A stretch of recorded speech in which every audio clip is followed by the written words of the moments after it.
అయ్యా రఘునందన్ రావు, మరి నువ్వు లాయర్వే కదా, నువ్వు చట్టాలు న్యాయాలు అన్ని చదివినవే కదా, నువ్వు లా పుస్తకాలు తలా పెట్టుకొని పాడటమే కదా, మరి ఏమైంది నీ న్యాయం? మరి సామాన్యులకు ఒక న్యాయం, మీ నాయకుల కొడుకులకు ఒక న్యాయమా? మరి ఆ న్యాయం నీ గొంతు మూగపోయిందా? మరి ఏం చేస్తారు మరి ఇప్పుడు?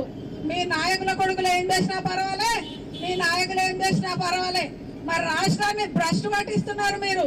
మీరు ఇదే హిందూ సనాతన ధర్మం అంటే ఏంటిదయ్యా? ఆడపిల్లలను అఘాయిత్యం చేసడేనా?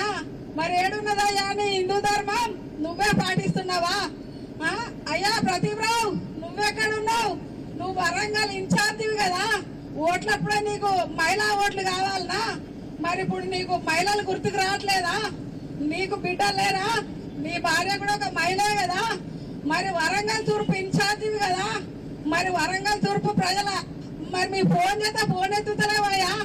మరి నువ్వు ఇంకెవరికి న్యాయం చేస్తావు? మీరు ఒకసారి మీ బీజేపీ నాయకులారా మీరు ఆలోచించండి.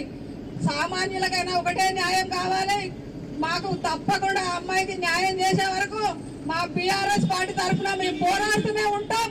ఢిల్లీ నుంచి గల్లీ దాకా ఎక్కడికైనా వస్తాం. మా మహిళలకు ఎక్కడ అన్యాయం జరిగినా మేము ఊరుకునే ప్రసక్తి లేదు, మేము ఆగే ప్రసక్తే లేదు.